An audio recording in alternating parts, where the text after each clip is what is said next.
the mad and macabre. Oh, what monster could have done this? I'm just gonna bash your brains. Live or die. Make your choice. Wake up, little girl. Playtime's over. You don't know what death is. Sliced and diced. Welcome to the All Guts So Gory podcast. I am Mike, joined as always by Justin and Charlie, and tonight we are into the second part of our series where we are building a crew for a horror movie. The first episode we did dealt with finding a leader, finding our hero, someone that's going to lead this crew, who's on the front of your movie poster, and all that jazz. This episode is going to be the opposite. This is Weasels, Backstabbers, and Dickheads. Oh my. Oh my. Lions and Tigers and Bears, Weasels, Backstabbers, and Dickheads. Oh my.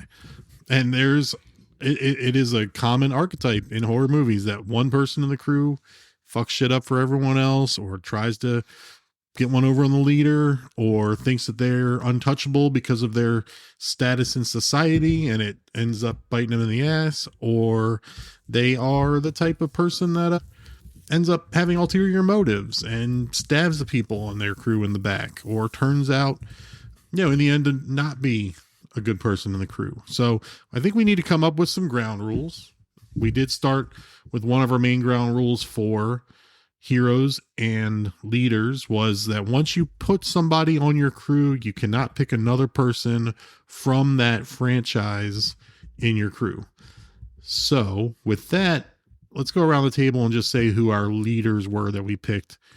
Charlie, who was your leader on your team? Mine was Alice from Resident Evil franchise. So out of the other 5 parts of your crew, you cannot use anyone from the Resident Evil franchise, nor can you use, I think the other rule was you can't put a leader in a movie in one of the other roles, or a villain from a movie in one of the other roles. So right. Jason can't be your muscle when we get to the muscle episode, right? Okay. What? Justin, who was your leader that you My picked? leader, because, I'm not, no excuses. I got the best leader, but it did eliminate a lot of other characters that could have helped me in my crew building. But my leader was Ellen effin' Ripley from the Alien franchise. Yep. Yeah. And so now you cannot pick anyone else from that franchise, which some other people from that franchise are probably going to get picked. I took Dutch from Predator as my leader, Arnold Schwarzenegger on my poster. But now when it comes time to, when we get to the episode where we, who's the muscle, who's the jock, who's going to be bigger than Arnold Schwarzenegger on this crew? That's going to be a hard one. So I kind of painted myself in a corner there, but we'll see if I can get out of it. Your muscle's going to be weak. I know, right? But you couldn't use him as muscle. I couldn't use him as muscle either. But you could use... And I can't blame Jesse the Body Ventura. Sure. I can't. But you can't now, right. But I can. You can, but I can't. Yeah. He is a sexual tyrannosaurus. Oh, okay. So we've clarified that. So now when we get to the final, where the 3 of us decide what is the ultimate, we still can't It's just the cast of Predator at that point. we still can't use the people from the same movie, right? Well, no. We're each going to have a list, a complete list. We'll each have our 5, own crew right? of 6 people. But we're not going to combine all those into the ultimate? We will probably make one ultimate crew based off of our picks. So does the same rules apply? It should. It should. No one from duplicate franchises. Okay. Ooh. Yeah. Like a dream team, if you will. But, yeah. Dream team. So we talked about heroes. This episode is Weasels, Backstabbers, and Dickheads. The other 4 roles in our crew are going to be the heart and soul of the film. Moral compass, heart and soul. The moral compass, yes. The brains, the smart person, the bookworm, the muscle, obviously the jock character. And then finally the comic relief, the funny guy in the crew, guy everyone loves, the guy that you hate to see die. Arguably important. The most. I sometimes I put comic relief above the hero. Yeah, that's why I was hoping that the comic relief takes the movie and amps it up sometimes for me. Agree. Yeah. So now we have to go over the rules just for this episode, because we talked about some of our ground rules for all of them. We need to nail down who is a weasel, who is a backstabber. I would like to go out and start by saying I don't think you can pick someone that turns out to be the villain. Correct. So I don't think you can't say that Billy and Stu from Scream are backstabbing, dickheaded weasels because they eventually are revealed to be the ones trying to kill Sydney and her friends. While they are those things, weasels, they are Ghostface. Literally they are the villain. Yeah, literally. No, I agree. So 100%. I think this needs to be more like who is like Ellis from Die Hard, those kind of guys. Yeah. Right. Where they're not Alan Rickman in Die Hard, they're not the villain, but they are an antagonist. This is the Wayne Knight character in Jurassic Park, right? Also, another thing I want to throw out there is, I mean, I don't know. We haven't looked at each other's list, right? So I don't know where everybody's going to land on this, but I don't think they can have a redemption arc. No, I think I don't think they're a good weasel if they have a redemption arc. Right. Correct. Yeah. They can't make they up can't for also it. Be a hero at the end. Yeah. Right. Agreed. So we're all good on that part, right? Yep. Okay. Other than keeping your pants on, that's the only rules I got. Any other Too rules late. we'll talk about? No, I mean, do we want to do some preambles on what we went into, or do we want to use each of our opportunities? Yeah, we'll start with Charlie. Real quick. If you guys haven't figured out, we are making this up as we go along. So, but we're kind of, we're trying to, we're ironing out the lumps. That's all we're doing. We're getting everything nice and smooth. So by the time we get to comic relief, oh yeah, we got this. Bing, bang, boom. You're fired. Boom, you're fired. No, this is the house of learned doctors, so we are not winging anything. You're not a doctor. You're a curly-headed fuck. All right, Charlie, let's start with you. What was your process for picking your weasels, backstabbers, and dickheads, and what makes a great dickhead? The process is super easy. We kind of spelled it out. It's the guy that is part of the team taking on whatever the villain, the bad guy, the zombies, the xenomorphs, whatever it is. And he's supposed to be on your team. But turns out she is Honey Pie who gets in the beer truck and drives off and leaves everybody in the fucking bar to die. Feast, shout out. Right? Feast. Right. Exactly. So that was really my only thought process was they're on the team and they fuck the team over. Right.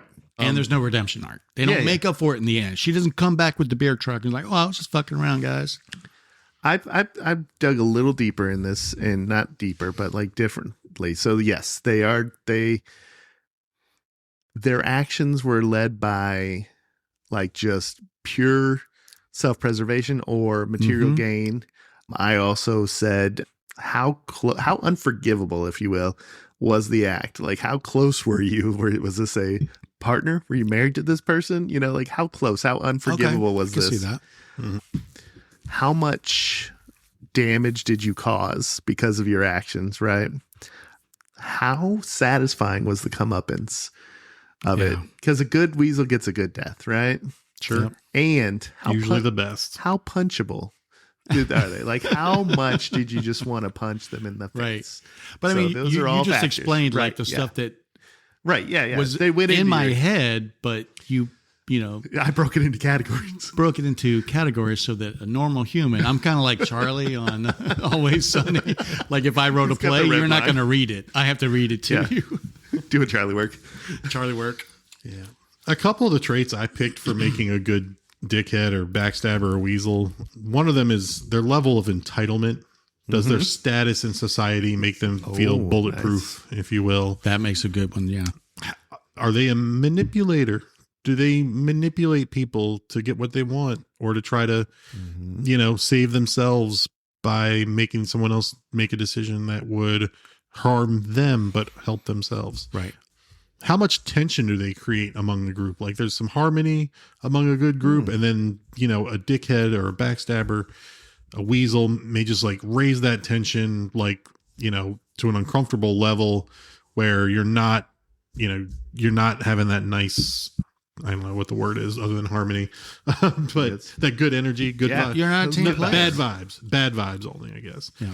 Could you stand to be in the same room with this person? Is this person so shitty that you're just punchable that you're just I can't be around this guy? And then come up and say I had as my fifth one.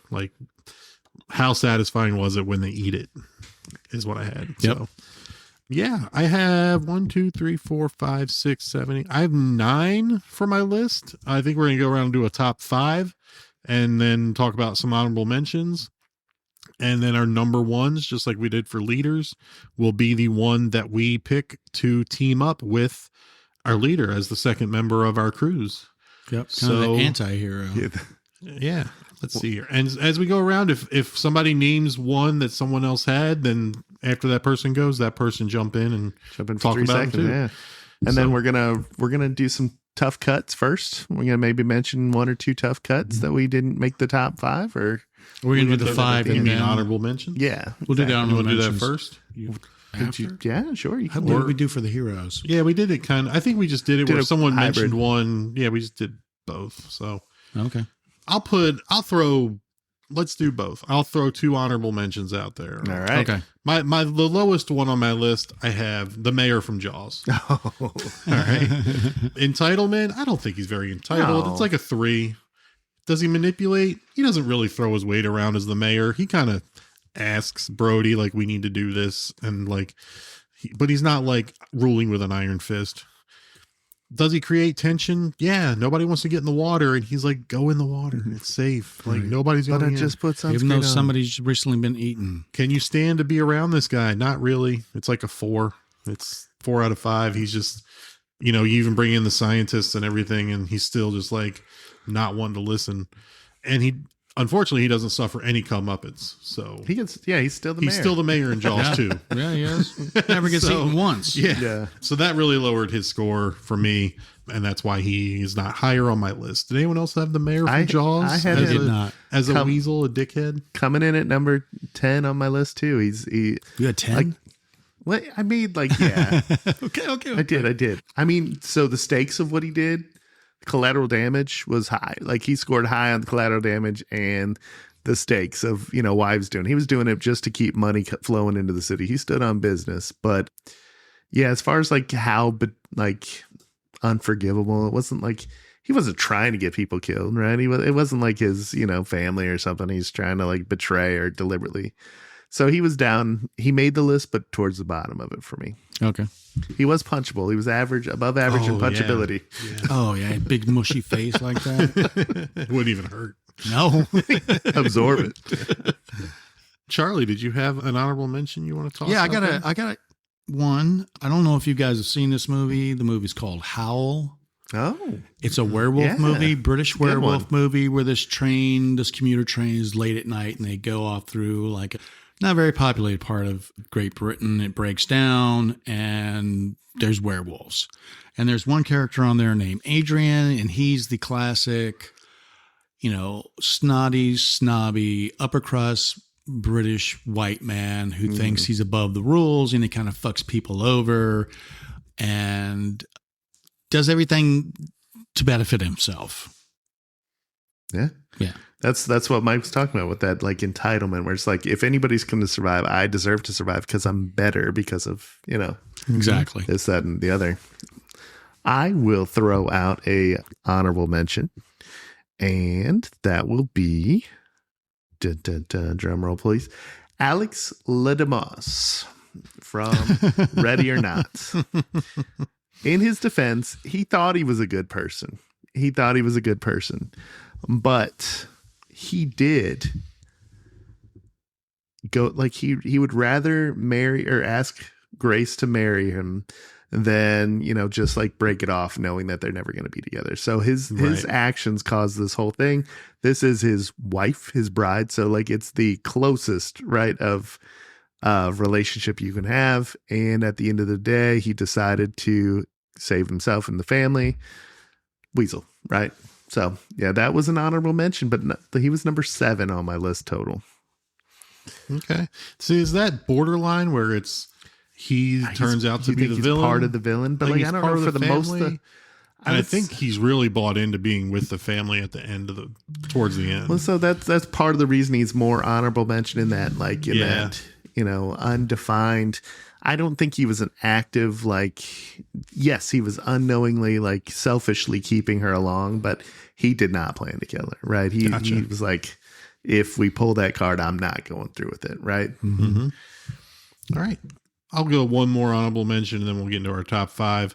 The next one I had low on my list. I put Gail Weathers from Scream because so her entitlement is high. It's a 5. Oh, yeah. She's Scream like 1. Yeah. Specifically, yeah. But I mean, she's like, I'm this big shot investigative journalist. I get to talk to, go do whatever I want. You know, off the record, fuck you, get a camera in your face. You know, right. She's entitled to shit. Manipulation. She tries to manipulate people to say shit on camera and tries to, you know, manipulate Sydney by, you know, antagonizing her about the case with Cotton Weary and her mother's death and all this shit. Yeah. She's pretty manipulative. Does she create tension? Yeah. She gets on Sydney's bad side. She creates tension, but she doesn't like create enough tension to where it's as high a score because when she shows up at the party, they're not like on edge. They're like, oh shit, it's the girl from whatever Top Story, whatever the fuck it was called, her news channel, her news show. That like everyone else except Sydney is just like enamored with her. Dewey is fucking in love with her. Yeah. Because he was a fucking idiot. What age was he? Stupid. He was a 19-year-old boy. 23 or whatever. Yeah. The demo.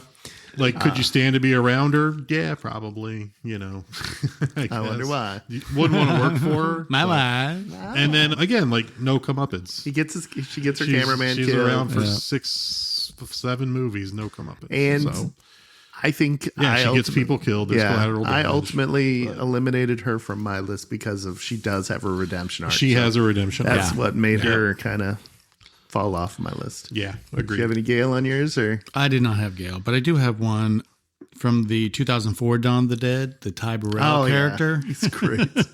He showed up on some lists that I was looking through. Yeah, I he's love just him. like a total dirtbag. Thinks everything is for him and just kind of fucks it all up. Has no redemption arc. Gets his in the end. Yeah. All right. I got. Let's do our top 5. All right. All right. I'll What do. about I'll, one I'll- last honorable mention for me? We'll get more honorable mentions in. You got like 12 of them. All right, You'll get them fine. all in at the end, or if Okay, someone mentions okay. one that is an honorable mention, jump in with it. All right, fine. My number 5 is Carter Burke from Aliens, Paul Reiser's character. And this might seem a little low on some lists. Disrespectfully low. He scored an 18 out of a possible 25 points for me on the Weasel, Backstabber, and Dickhead scale. His entitlement, I gave a 3 out of 5. He's not very entitled. He comes in with a soft demeanor. He's like, I work for the corporate company, whatever, but hey, I'm a good guy. Like, and that's automatically kind of a red flag when you have to put that disclaimer out there. But manipulation is a 5. He's always got this ulterior motive. He's a company man, but he doesn't create any tension until he traps Newt and Ripley in a room with a face hugger, right? Mm-hmm. But he's not like throughout the movie, like fucking shit up for the crew trying to beat these guys. Yeah, but he these fucked up the things. whole He colony. lies. Yeah, he lies about their He sent that intention. colony. Yeah. Yeah. And then, you know, for like, is he punchable? Like, well, once he does that, he becomes that, but not throughout the whole movie. So he's like, can you stand being around him? Like, yeah, he's a good guy He for kind a of while. always seems Weasley, though. Yeah. He's not as bad as some of the other people I have on my list as far as like, I don't want to be in the same room with this motherfucker. And then his comeuppance is a 5. It's a great. I mean, you know, aliens are going to, Could have been way better. you know, face up. Yeah. He deserved the deleted Gladys scene was a treatment. 10. Fucking 10. Yeah. But it could have almost gave him a redemption, you know, if he maybe. So if you had Burke as your number 1, don't say it, but did anyone else have Burke on their top 5? Yeah, I have him in my top 5. He is, sorry, I closed it down real quick. Let me search it up. Justin, is he on your list anywhere? Yeah, Burke would be number 5 for me as well. Really? Yeah. So just Because he can't be number 1? he cannot be Because number can't 1, on- but he on the has team to with be Ripley? mentioned, right? Yeah. The intimacy of these are colleagues, right? So Mm-hmm. he gets a 4 on that for me. The stakes, he's doing it for sheer money. At the end of the day, he's like, I'm going to sell this shit. I'm going to make some money off this. So that's pretty selfish, right? Collateral damage. Yeah, shit ton of people died because of what he did, right? Vulnerability. I forgot to mention how, like, who he did it to was, you know, how vulnerable this kid. Right. Like, he almost got a kid child. killed. It's comeuppance, pretty high score. He did die for his actions. Punchability was medium, above average, 7 for me. You guys have categories. So yeah, Burke was my number 2. Oh, okay. Yeah. Oh. Yeah, he was high up. It's just so easy to hate him. It's just so easy. It is. So what's next? Do we want to give Charlie his number 5? Yeah, Charlie, take your, Okay. your number 5 pick. My number 5 is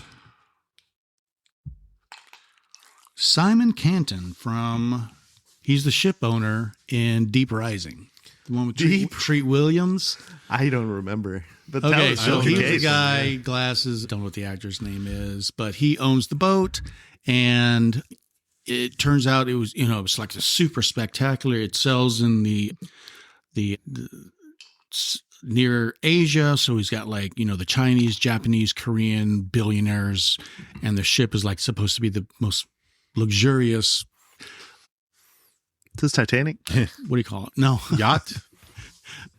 Cruise ship. Okay. Cruise line, Yeah. the crown of this cruise line. It's a schooner. Thing is, it costs way too much. They'll never make their money back. So he hires mercenaries to basically come over and sink the damn thing Insurance fraud? Nice. for insurance Nice. fraud, right? So but unknowingly, they drive into like a super Monsterville and kills everyone on the boat. All of a sudden, not insurance fraud. Right. He kills Right, everyone on it's the real boat, screws everybody over the whole time. He fucks up the boat so they can't save themselves. And then he gets his in the end. Okay, that sounds like a pretty shitty character. Those sound like entitled characters. Very yeah. manipulative. Yeah. All right. Okay. Justin, your number 5 was Burke. Mine was Burke, so Do you want me to go to 4? Or do you want to go up to your number 4? I think you started, so let's get you to 4. All right. Yep. My number 4 is. And I'll refill my drink real quick. My number 4 is a recent selection. It's Bear from its session. Oh, there was the honorable. Yeah.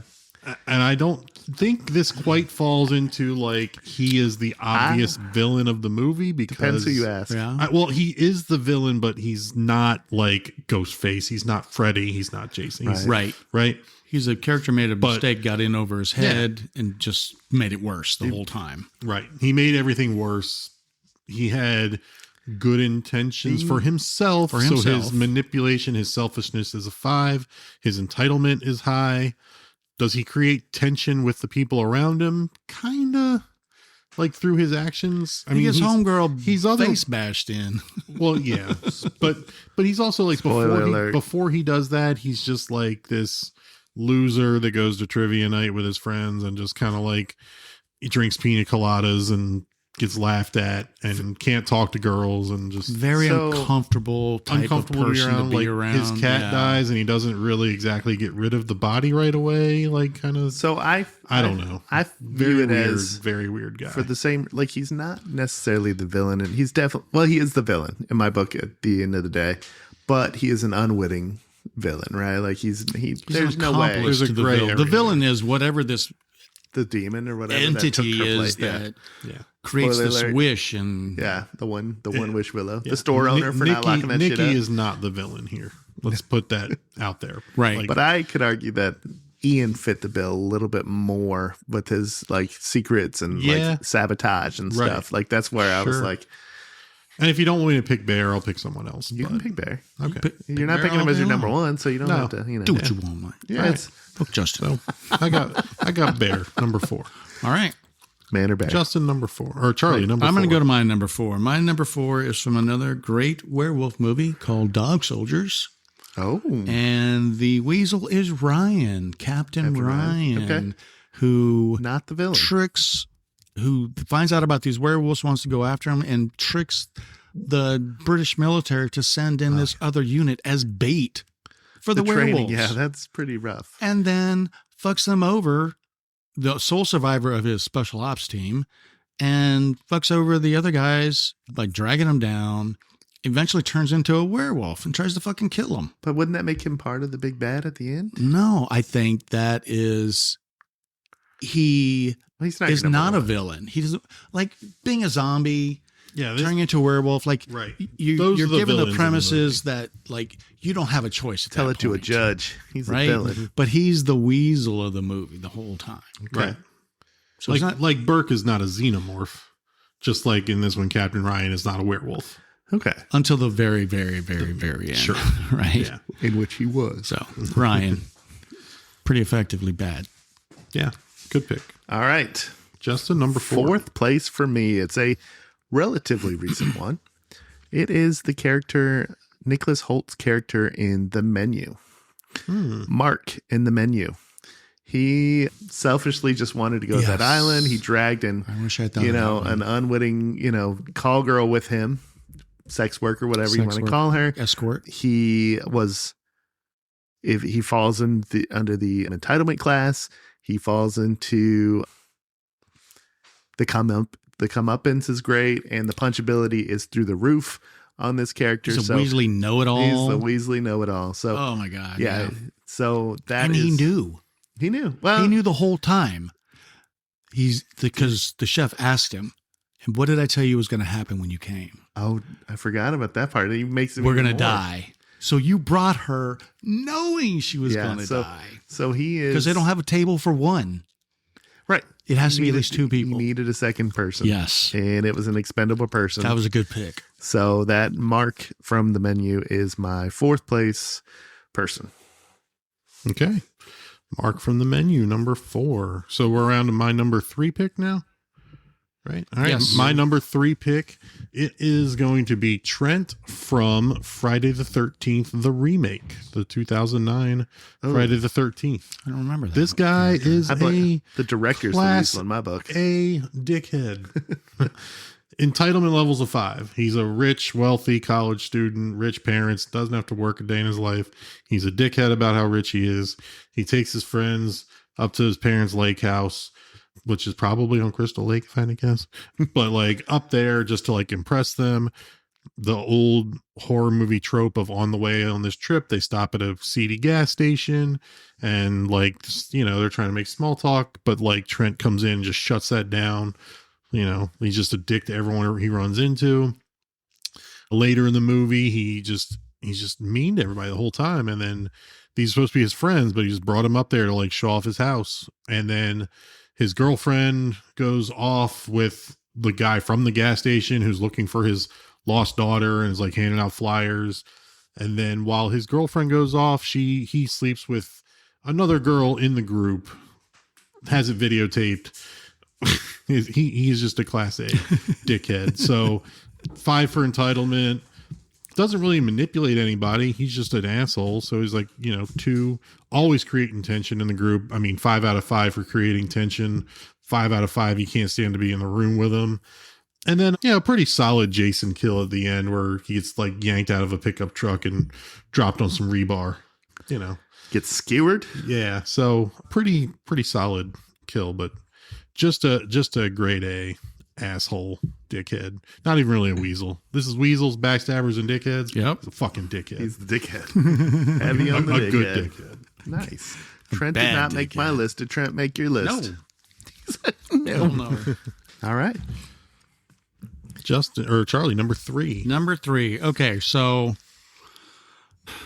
this one we discussed before. I asked about the Brendan Fraser Mummy movie. Like, it doesn't really show up as a horror movie in IMDb. I even Googled it, but I mean, I kind of always thought of it as like a comedy horror movie, I agree with you. comedy horror action movie. So this guy is my number 3, and it's Benny from The Mummy. Benny's a who- great. He looks like a weasel. He sounds like a weasel. He's always a little sweaty and Oh. clammy looking. Can't trust him. He in the opening scene, he like goes into this one thing and shuts the door on Brendan Fraser's character, so he can't get away from what's coming after him. One of the great parts of the movie was when they were on that ship on the Nile, and they think the bad guys, turns out they're good guys who catch the thing. They all have to jump off, and Benny and Brendan Fraser's character are on the opposite side of the river, and Benny's like, I have all the O'Connell, I have all the horses. And then he's like, Benny, you're on the wrong side of the river. So, yeah, I mean, and then he gets his comeuppance in the end. Oh, yeah. Scary. Like, horribly, it's Did he even it's get a scared? comedy No, he didn't horror get scared. action. Yeah.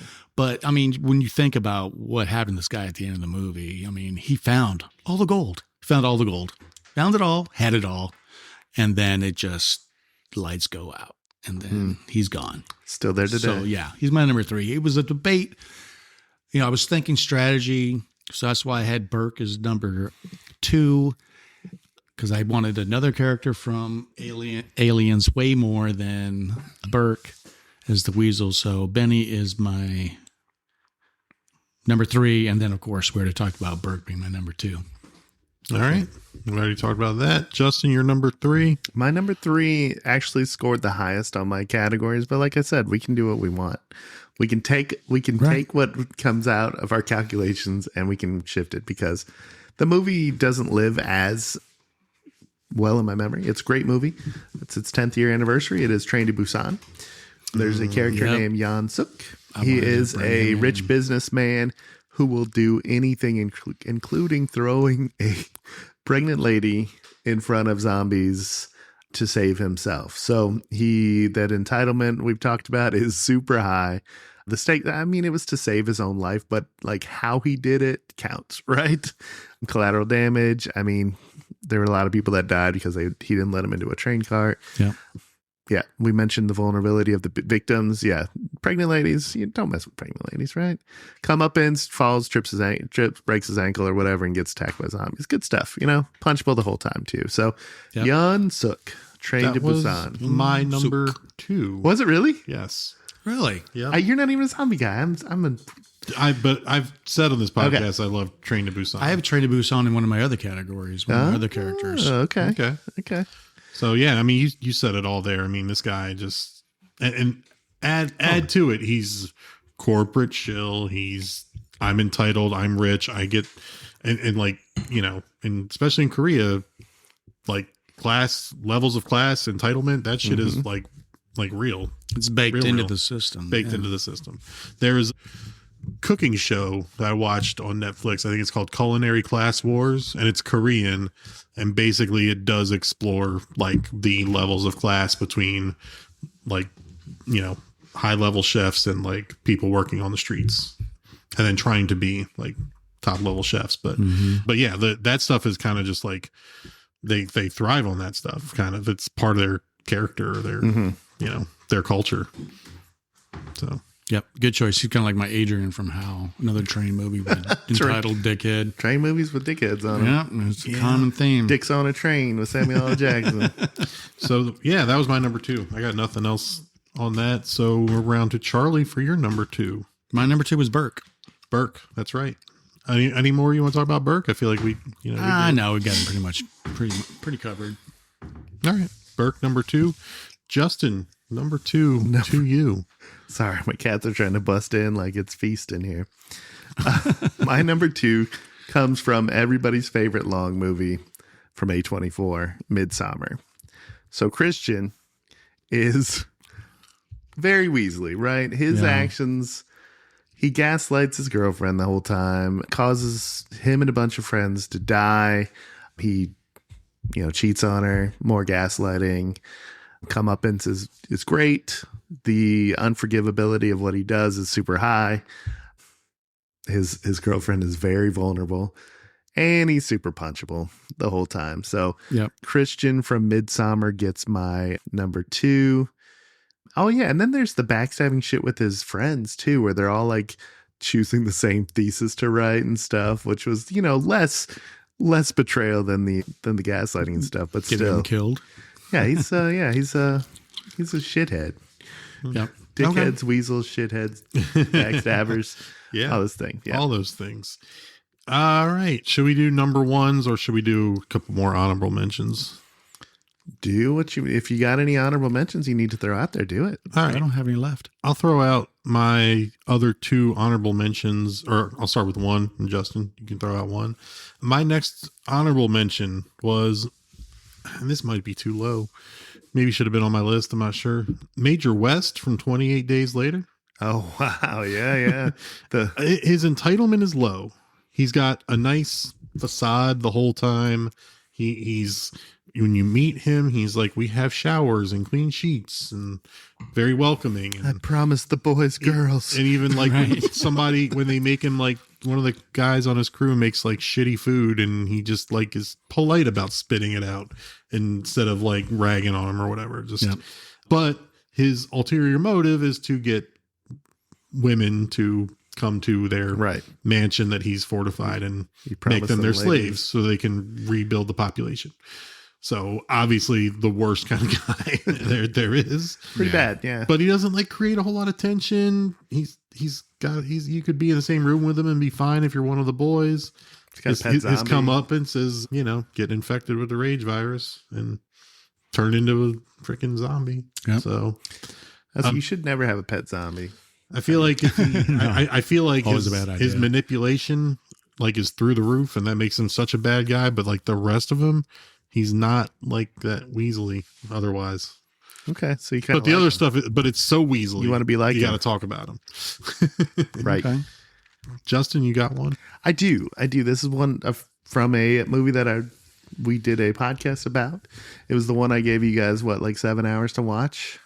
It was Demon Knight. Demon Knight. So it was Roach from Demon Knight. Roach was, never like he was part of the group that was trying to survive, but he was the one quickly to sell everybody out, to save his own skin, right? So he makes a deal with the demon, and his comeuppance for it was, he basically made a deal that he got to survive, but you know what the deal is with making deals with demons? They lie. And then you get torn apart by other demons. So it was a fun comeuppance. And what is his name? What is his name? Yeah. And the guy from Wings. Not C. Tom's Howell. No. But anyway, he was Thomas Jane. Yeah, no. No, that's the guy from the Punisher. Deep Blue Sea. Yeah. Oh. The Shark Wrangler. But anyway, Thomas Edward Scott. No, that's someone else too. I don't know.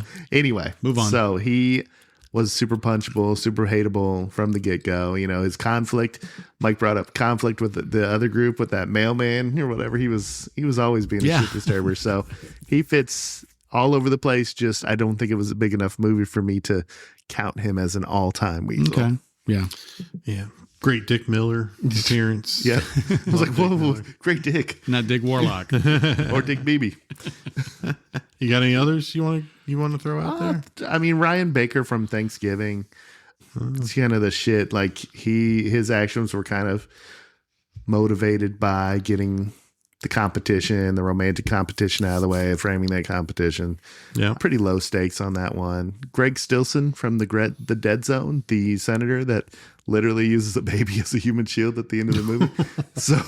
So that's pretty bad. Yeah. So those are my honorable mentions. I also mentioned Benny as one of my honorable mentions too. So good call with that one too. I think Thomas Hayden Church. That's what it is. For. Yeah. Yeah. Yeah. Looks just like Thomas Jane. Exactly. My last honorable mention is Paul Allen from American Psycho. Entitlements of 5. This is Jared Leto's character. I think everybody hates Jared Leto right now anyway. So why not jump on board with that? I mean, yeah, he was slimy and Weasley, but like, other than making people covet everything he had, what was his true sin? He's low. Well, okay, gotcha. So it's his entitlement, and it is really, really punchability is really high. Yeah, he doesn't really manipulate, but he's like he doesn't even realize like who he's talking to. He thinks that Patrick Bateman is this other person altogether. He's talking shit about Patrick Bateman and his girlfriend to Patrick Bateman because he thinks he's this other person altogether. Like his shit don't stink, Right. But his comeuppance is very, very high. Paul. Great, all-time great scene. Try getting a table with Dorsey and now, you stupid fucking bastard. Love it. All right. So that was another honorable mention was that one. Number ones. All right. My number one, I've definitely talked about him on this podcast before. Do you guys want to take a guess? I'm afraid because I'm holding greatest dickhead in horror movie history is, in my opinion. The old lady from Martyrs? No. Oh, that's a good one. Somebody from Pieces? Is it? The Inspector? No. Yes. Or Bluto? The chainsaw with the sexiest chainsaw. Now, my number one is Charles McCullough, the dickhead teacher from Friday the 13th, Part 8. Jason Takes You mentioned Manhattan. that. You did. I've mentioned this one. I think you foreshadowed times. that one a little bit for us. This guy, let's just start from the top. So he's just cold altogether. Like everyone he talks to, he just is cold. He shits on him. He shuts him down. His entitlement level is a 5 because he's just, I'm better than you. I'm the teacher. You're the student. Like you don't know shit. Like someone's late getting on the boat and he's just hounding them. They talk to him about like, we're worried about this Jason Voorhees, and he just totally like ignores it. Like, you don't know what you're talking about. There's no such thing as Jason Voorhees. That boy ain't around. He's been dead and is gone, and don't worry, like whatever. Just totally dismisses all of that. They get on the boat to row the rest of the way to Manhattan when the boat they're on sinks. And all of the students are rowing, and he is sitting there with his arms crossed, like, can't you go any faster? Like, I mean, that's like the young Sook kid. Yeah. He's sitting there, arms crossed, while everyone else is doing the work. He's like, can't you row any faster? And then they pull up to a dock when they get to New York, and it's in a seedy part of town. And he's like, nice place you brought us to Julius, the black kid on the boat that was doing all the rowing. And and then we cut to we realize that one of our final girl in there, Rainey, is his niece, and we cut to a flashback where he takes his niece out near the dock on Crystal Lake to teach her how to swim, and teaches her how to swim by throwing her in. And he's like, you better swim or Jason's gonna get you. Like, holy fucking shit. So she's traumatized of the water to begin with. But she's a good swimmer, probably. She is now, probably maybe, works. I guess. But so much trauma from all that, and he doesn't believe in Jason, all this stuff, but he uses it in this flashback, like, Jason will get you if you don't swim. Like, you'll go down there with Jason. And then the comeuppance is 10 out of 10. It's 10 out of 5. The nuclear. Jason picks him up and radiation dumps him head first into a bucket, 55-gallon barrel of toxic waste. Just sitting around randomly in Manhattan. I got one down here. You want to see it? Like there is no other character that I think like you're watching this and like, when is Jason gonna get this motherfucker? And then when he does, you're like, okay, fantastic. Now my problem is I made him my number one. So now my movie cast has Arnold and Peter Mark Richmond as Charles McCullough, the dickhead teacher from Friday the 13th Part 8. Hey, I don't. So yeah, I'm watching that movie. I don't know. I'm gonna have to. It's very niche. My rest of my cast, I'm gonna have to do some work. But that's who I got. Well, like so far. You gotta listen to your heart. Your heart told you to go with that. Yeah, listen to your heart. All right, Charlie, who are you pairing up with Alice from Resident Evil as a weasel to foil your plans? I think this is probably for me. Benny was like the physical embodiment of, but this guy makes Benny look like a good guy. Okay. David from Shaun of the Dead. The Harry Potter looking motherfucker. As soon as I saw him, I wanted to beat his ass. I don't want to punch him. I just want to open hand slap him. Yeah, it's slappability. And then see him start crying. He's been trying to bang Sean's girlfriend Liz since they met in college. Yep. Hooked up with her friend so he could always stay close to her, and just does nothing but run Sean down the entire movie, and then goes to shoot Sean's mom. Yeah. And then another man's mom goes to shoot Sean. Fortunately, he was out of bullets, and the comeuppance getting pulled out the window by zombies and literally torn apart right in front of everybody while he's like, fuck that guy. He gets the best, like he gets the Romero. He doesn't have a car. I don't understand why you have a car in London. Fuck you, man. Good one. Leave my glasses alone, cat. No, that's a good one. I wish I had that on. That is a very solid one. All right. My number one comes from another movie that I think was an all hands on deck movie we did, a tentpole movie. comes from The Silence of the Lambs, and it is Dr. Chilton. Dr. Chilton is the most smug character probably ever. Probably wins in punchability, hands down. He's the one fucking with Lecter, right? Yes, Right. he's the one messing with Lecter. He's the one that gets jealous of Clarice's progress and calls the senator and gets him moved, Right. resulting in cops dying, resulting in Hannibal escaping, resulting in just mayhem, right? Mm-hmm. Dr. Chilton, I think when I added punchability to my categories, this was what put him up there, right? He's a punchable guy. So ultimate in he walks around with this superiority. He's got that elitist, that entitlement. Yeah, and he's always hitting on Clarice. He's a sleazy dude. Oh yeah, he does. He's just a sleazy dude. So Dr. Chilton is my number one. Okay. Does he teach his young niece how to swim by tossing her in Crystal Lake and telling her Jason's down there? You better learn to swim?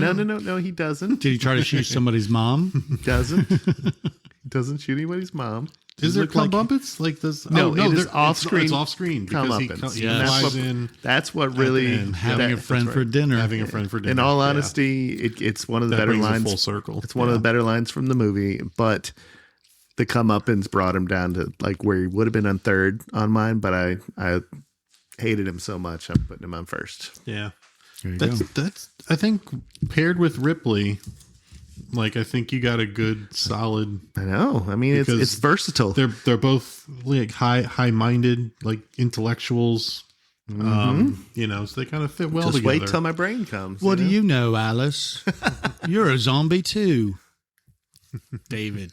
David's a good one. Like, I think what the goal was this is like finding the most hated Weasel, right? Is that kind of how I was? That's how I went about approached it. it. Is like, because the Weasel, like The one that you clap for the most when they meet their maker. So the hero you believe in him the whole time, right?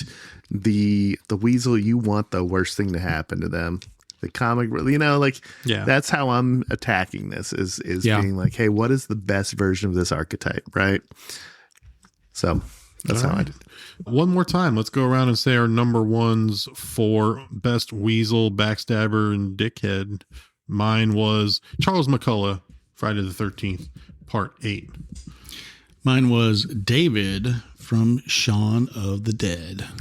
And I ended with Dr. Chilton from Silence of the Lambs. Okay.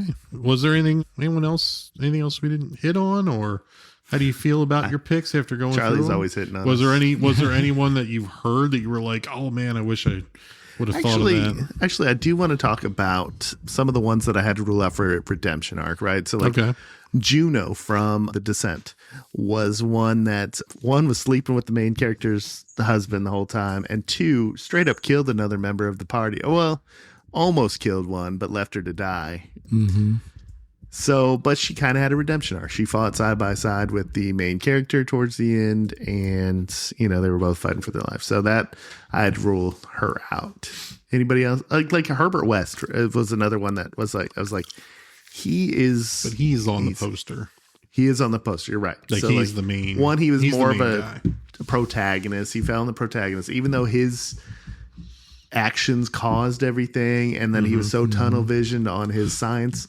I toyed with that. Like, for the love of sciences, does that count as a Weasel if you're like actively, squashing people, kind of thing? But I got one. So Deep Rising, I picked that the cruise owner, but the leader of the mercenaries was pretty fucked up too, because he used them as bait a few times. it's never good. And when they were trying to get away, he shot the sidekick in the leg so he would go down and he could get away faster. Oh. And then at the end, when Treat Williams gave him the gun and said, "Don't say I never did anything for you," when he, to kill himself with, he took a shot at him and and died with a Weasley death. I ruled out Dylan from Predator because redemption arc.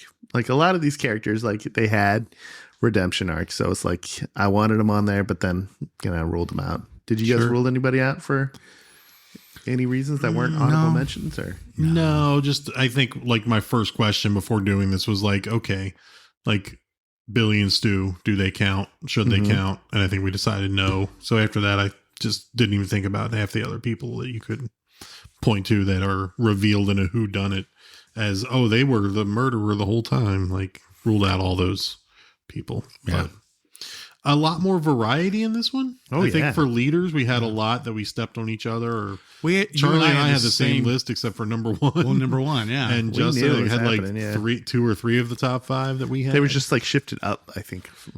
Yeah. And I think a lot more not participation, but a lot of more variety of weasels and dickheads and horror movies. Oh, I mean, that's just kind of a testament to how prevalent they are in these kind of movies. I thought I was going to run into the first, like, when you start casually typing in like famous weasels or backstabbers or dickheads, like the lists were kind of like underwhelming. But then And Burke is always number one on every single one of those lists. Burke's the great example. And the guy from Die Hard that you mentioned. Yeah. Is, Yeah, I mean, not a horror movie, but right. But like, but that's the kind of guys that I was like going for. Smarmy, waspy, just entitled. I'm bulletproof. I can fuck with the villain and I'm not going to get hurt.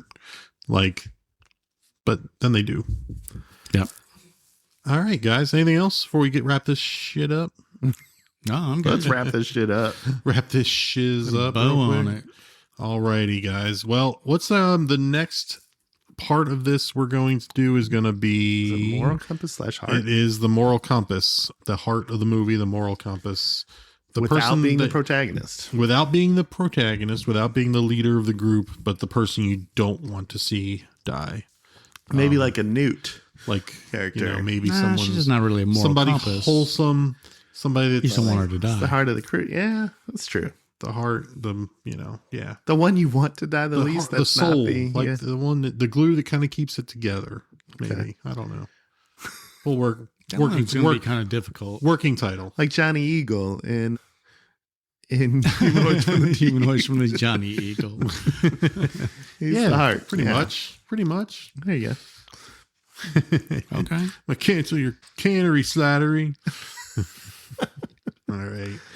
All right. That's the next one in this series we're going to do. And then, yeah, let's get on out of here, guys. Thank you for listening to the All Guts So Gory podcast. If you like what we do here, please leave us a rate and review. We don't ask you for any money or buy us a cup of coffee or anything like that. Just rate and review. Best thing you can do for us. A couple of clicks, a couple of keystrokes. We'd really appreciate that. Make sure you follow us so you don't miss your favorite horror movies as we break them down on a weekly basis here on the pod.